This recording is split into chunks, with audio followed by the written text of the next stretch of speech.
오늘 함께 나눌 말씀 마태복음 5장 17절에서 20절입니다. 마태복음 5장 17절에서 20절 말씀입니다.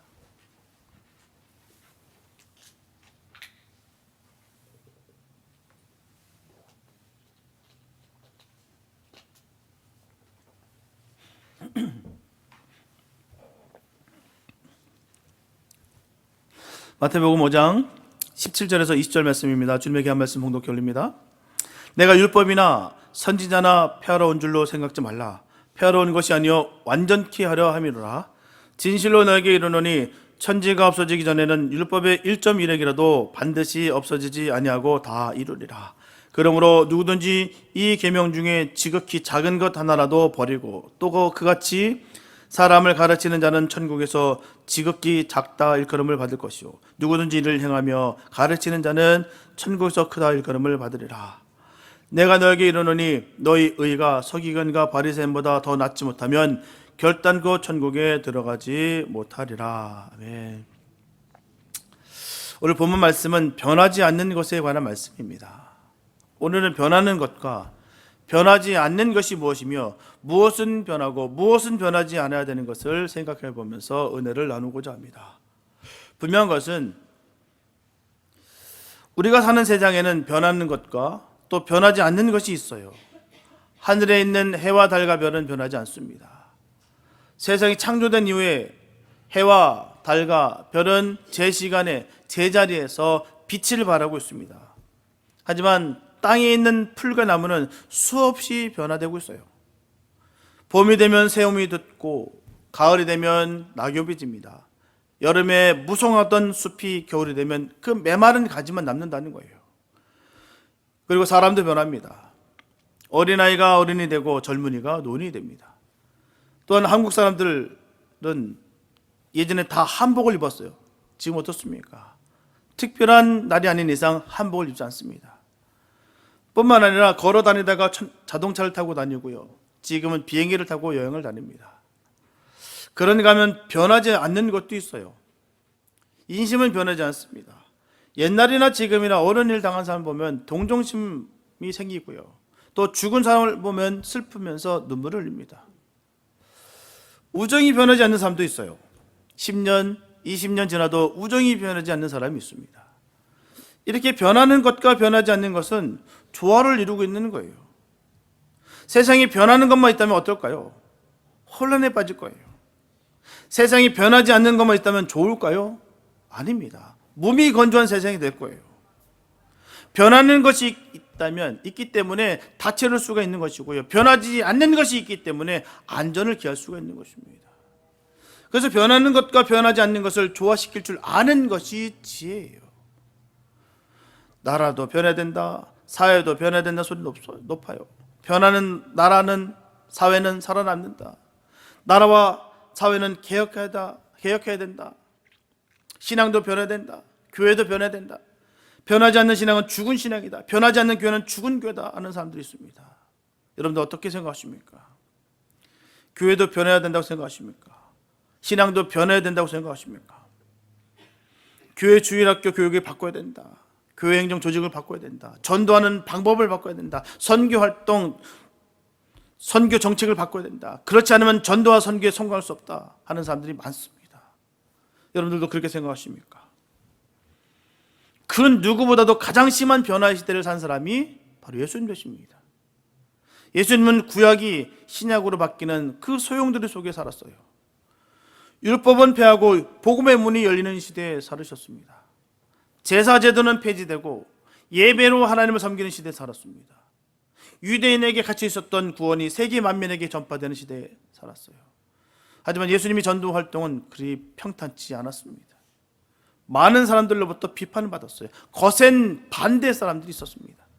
예수님은 율법을 범한 죄인으로 인해서 재판을 받고요. 마침내 십자가에서 죽임을 당합니다.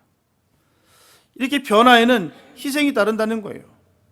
그리고 변화는 때론 값비싼 대가를 지불해야만 합니다. 사실 희생하지 않아도 일어나는 변화가 있어요. 대가를 지불하지 않아도 일어나는 변화가 있습니다. 그러나 그러한 변화는 유해무익합니다.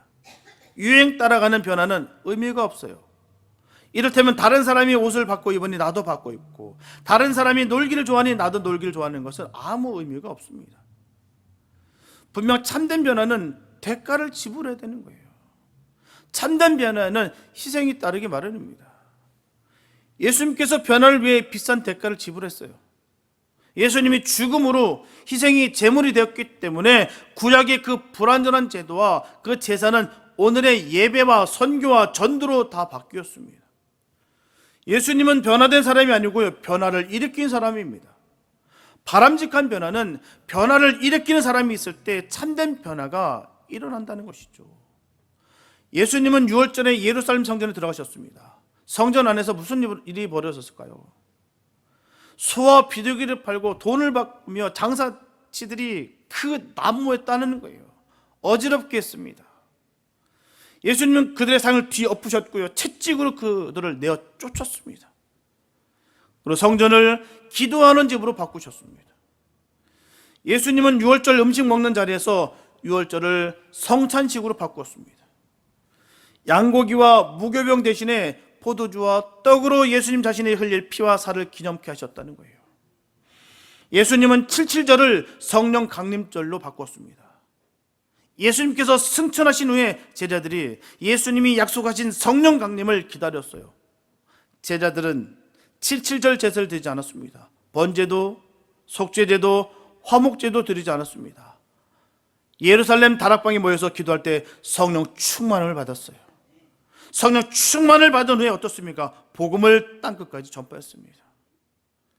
누가복음 5장 37절과 38절에서 예수님 말씀하십니다.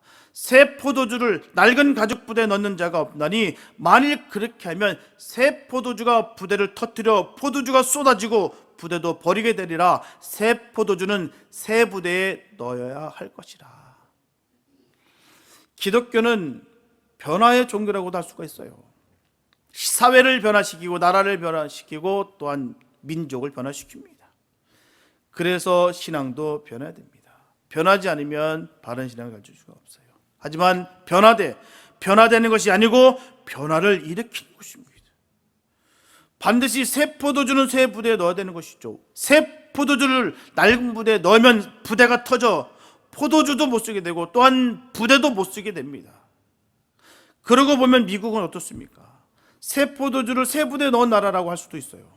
왜요? 미국은 세계 모든 민족이 다 모여 사는 나라가 이 미국 땅입니다.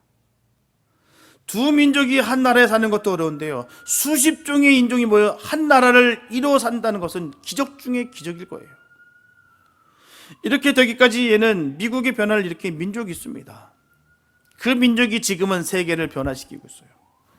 미국은 건국 초기에 세 가지 인종이 섞여 살았습니다. 본토인이었던 인디언과 유럽에서 건너온 백인들, 또한 아프리카에서 팔려온 흑인이 섞여 살았어요. 이 세 가지 인종이 어떻게 어울려 사느냐에 따라서 미국의 장래가 달려 있었습니다. 그런데 인디언과 백인은 맞붙어 싸웠어요. 총과 무기를 가진 백인들이 압도적으로 인디언을 수없이 죽이고 인디언이 살던 땅을 몽땅 뺏어버렸어요.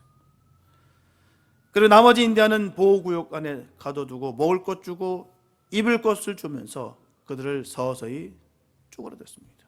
이제는 인디언과 백인은 상종치 않아요. 그 결과로 인디언은 무식하고 무력한 인종이 되고 말았다는 거예요. 힘을 쓸 수가 없습니다. 반면에 백인과 흑인은 한 집에 살았습니다.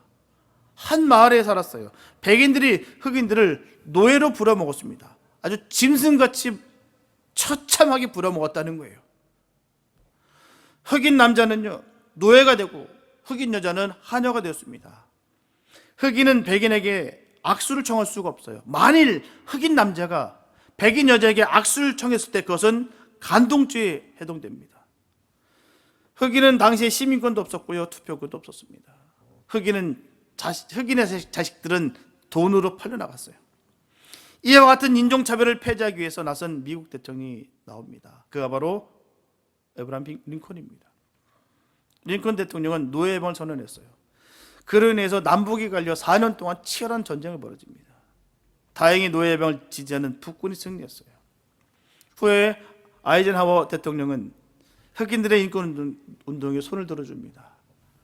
1957년 알칸소 주 안에 있던 리틀락이라는 시 안에서 흑인 학생 9명이 백인들만 다니는 그 유서 깊은 고등학교에 입학 원서를 냈어요.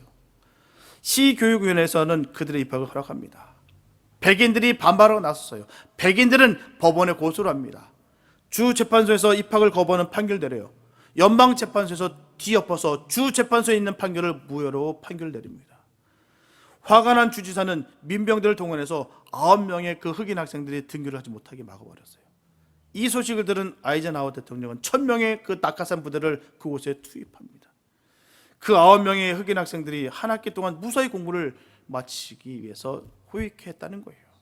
케네디 대통령과 지미 카터 대통령도 인종차별 폐지 운동에 앞장섰어요. 지금 미국에서는 법적으로는 공적으로는 인종차별은 없습니다. 흑인과 백인과 동양인의 자녀들이 한 책상에서 함께 공부를 하고 있어요. 흑인과 백인이 서로 사랑하면 결혼도 할 수 있습니다. 흑인과 백인과 동양인들이 한 직장에서 일을 하고 한 식당에서 음식을 먹을 수 있습니다. 흑인 중에 뛰어난 사람은 백인을 능가하는 사람도 있어요. 미국에 이와 같은 변화를 가져온 것은 백인들이 가져다 준 선물이 아닙니다. 그냥 공짜로 얻어진 게 아니에요. 가장 큰 변화를 일으킨 것은 흑인들 자신이었다는 거예요. 마틴 루터 킹 목사는 흑인들의 인권을 찾기 위해서 생명을 걸었습니다. 그는 흑인이 백인과 함께 같은 버스를 탈 수 없다는 이 문제를 해결하기 위해서 무저항 시위를 벌였어요. 그는 그의 집이 폭파되고 그의 생명까지 잃어버렸습니다. 그 결과는 어떻습니까? 그들은 많은 성장을 하게 됐다는 거예요. 흑인들이 미국 정부 요직에 많이 들어갈 수 있었습니다. 콜린 파워도 국무장관이 됐었고요. 콘돌라이자 라이스도 국무장관을 지냈습니다. 그리고 오바마 같은 경우는 흑인으로서 처음으로 대통령이 됐습니다. 그러면 한국의 정치 문제, 경제 문제, 교육 문제를 해결할 사람은 누굴까요? 한국이 변해야 될 것이 뭘까요? 한국 교회가 변해야 될 것이 무엇이겠습니까? 한국 교회 교인들이 변해야 될 것이 뭘까요?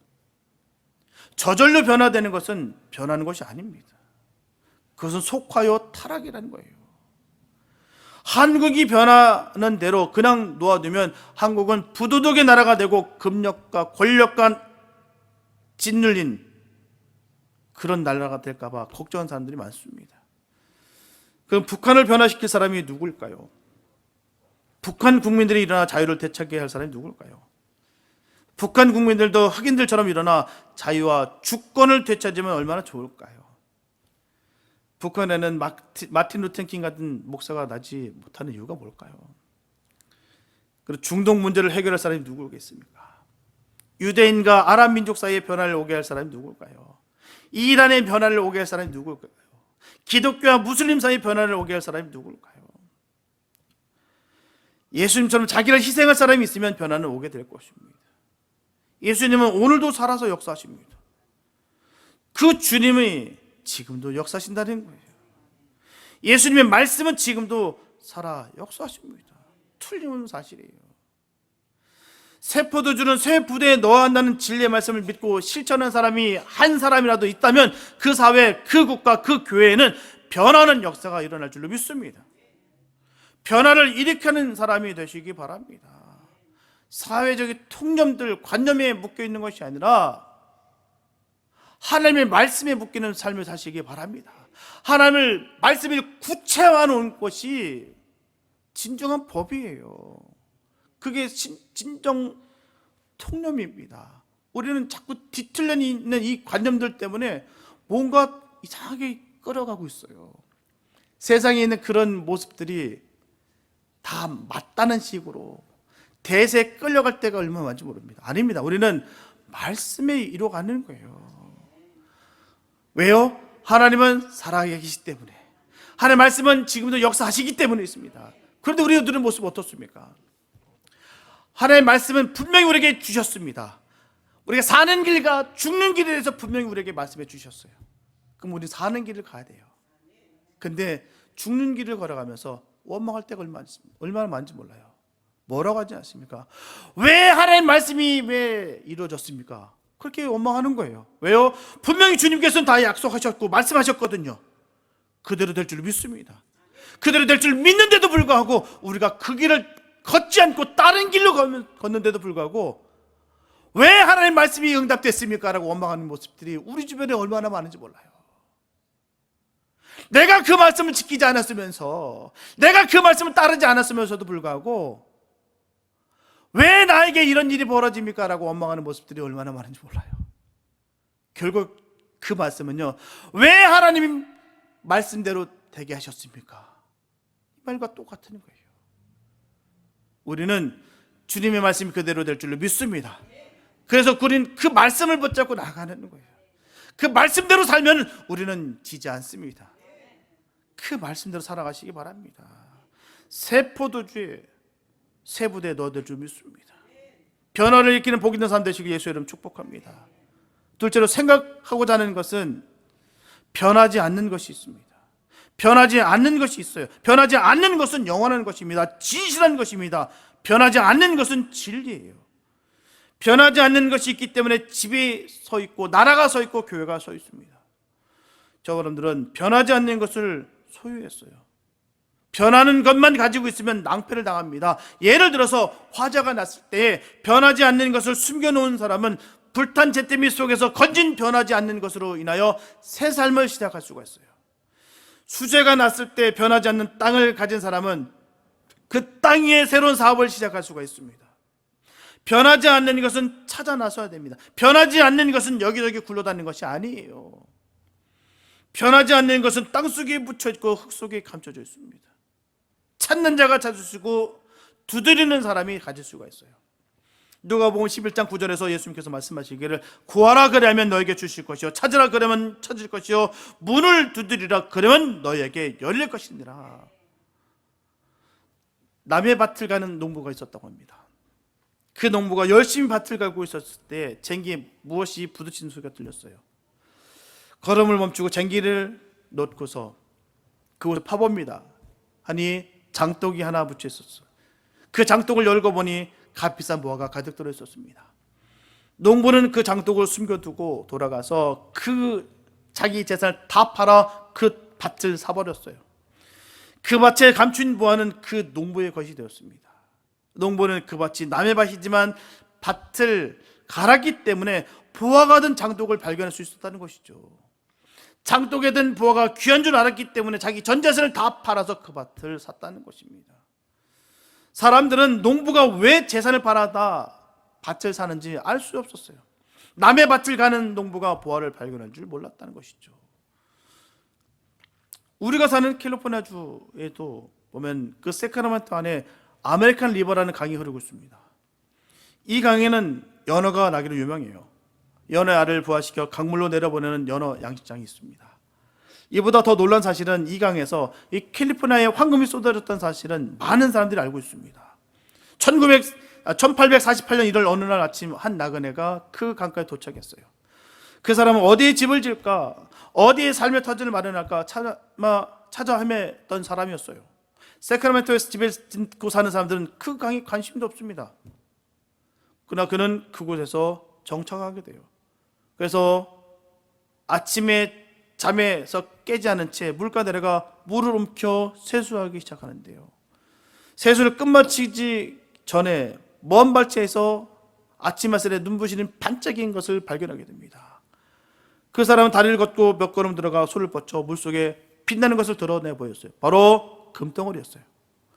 놀라운 것은 그 금덩어리가 여기저기 널려 있었다는 거예요. 이 소문은 삽시간에 전국에 퍼져서 괭이와 연장을 가지고 이 캘리포니아로 금을 캐는 사람들이 몰려들었습니다. 금은 강에도 있고 산에도 있었어요. 여기저기서 금광이 생겨났습니다. 이것이 바로 골드러시라는 거예요. 그런데 캘리포니아로 금을 캐러 오는 길은 그리 평탄한 길이 아니었습니다. 대개 캘리포니아로 들어오는 길은 세 가지 길이 있었는데요. 그 길은 다 죽음을 무릅쓰고 넘어와야지 올 수 있었던 그런 길이었습니다. 동쪽에서 오는 사람들은 1년 사철 눈이 덮여있던 이 럭키 산맥을 넘어야 되고요. 남미에서 파나마를 거쳐 오는 사람들은 죽음의 사막이라고 하는 그 사막을 거쳐야 됩니다. 바다를 통해서 들어오는 사람들은 이 샌프란시스코 오는 사람들은 이 바로 파도 위험을 넘어야 이곳에 올 수가 있었다는 거예요. 금을 캐러 가는데도 위험을 극복해야 되는 것처럼 변하지 않는 것을 소유하는데도요, 위험의 강을 건너야 되는 거예요. 우리 이미 보화를 발견했습니다. 우리는 보화가 감추인 밭을 갈고 있습니다. 그러나 노력하지 않고 힘쓰지 않고서는 그 보화를 우리 손에 넣을 수가 없다는 거예요. 우리 손에 넣은 보화는 바로 예수 그리스도의 복음입니다. 복음을 우리가 움켜줘야 되는 거예요. 분명히 주님의 귀한 말씀이 너무 귀한 말씀인지 아는데도 불구하고 우리가 그 말씀을 소홀히 여길 때 우리가 무너지고 우리가 쓰러지는 거예요.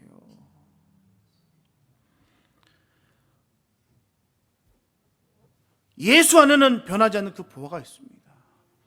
예수님의 인성과 신성은 변하지 않아요. 영광과 권세도 변하지 않습니다. 예수님의 사랑은 변하지 않아요. 예수님의 구원은 변하지 않아요. 예수님 오늘나 내일이나 영원토록 동일하십니다. 예수님 안에 있는 그 변하지 않는 것을 소유하는 것이 보화를 발견하는 것 같아요. 듣기만 하고 또 우리가 깨닫는 것에 멈추면 아무 의미가 없습니다. 말씀이 생명이 말씀 되시길 축복합니다. 그 말씀을 움켜쥐시고 가시기 바랍니다. 이걸 소홀히 하기 때문에 많은 사람들이 시험에 넘어지고 쓰러지고 결국 원망 불평하다가 결국 믿음의 경지에서 탈락하고 마는 거예요. 우리 주변에 얼마나 많은 것을 봤지 않습니까? 너무나 많은 사람들 우리 주변에 보게끔 해주시지 않으셨습니까? 끝까지 그 말씀을 부여잡고 가지 않기 때문에 다 쓰러지고 넘어지고 결국은 그 보화로운 것을 우리가 던져버리는 경우가 얼마나 많은지 모르겠어요. 예수님 안에 있는 그 보화를 소유하는 복 있는 성도 되시기 축복합니다. 일반적으로 변화하는 것에는 세 가지가 있어요. 첫째, 모양이 변하는 것입니다. 그것을 변형이라고 하는 거예요. 속은 변하지 않고 겉만 변합니다. 그것은 외식이에요. 모양과 겉만 변하는 것은 사기요 기만이에요. 그것은 위선입니다. 바리새인과 서기관들은 모양만 변한 사람들이었다는 거예요. 둘째로 질이 변하는 것이 있습니다. 그것은 변질이라는 것입니다. 모양은 변하지 않았는데 질이 변한 것은 맛을 보면 알 수가 있어요. 질이 변한 음식은 먹으면 배가 아프고 설사합니다. 설사를 심하게 하면 목숨까지도 위험합니다. 오늘 세상에는 변질된 것이 너무나도 많아요. 음식도 변질되고 상품도 변질되고 학문도 변질되고 사상도 변질된 사상이 있습니다. 심지어 신앙도 변질된 신앙이 있습니다. 변질된 신앙은 신앙이 아니에요. 오늘날 교회 모양이 많이 변하고 있습니다. 예배가 많이 변하고 있고요. 찬송을 부르고 전도하는 것이 많이 변하고 있습니다. 그것이 변질되는 것은 아닌지 우려되지 않을 수가 없어요. 셋째로 가장 바람직한 변화는 변혁 또는 변혁 개혁이라는 것입니다. 변혁과 개혁은 모양과 질을 고쳐 변하지 않는 것을 소유하는 것입니다. 존 칼빈은 종교 개혁을 일으켜서 변하지 않는 그 하나님의 말씀을 소유했습니다. 아브라함 링컨과 마틴 루터 킹은 흑인과 백인의 차별을 없애고 예수 그리스도의 사랑의 운동을 전개했다는 거예요.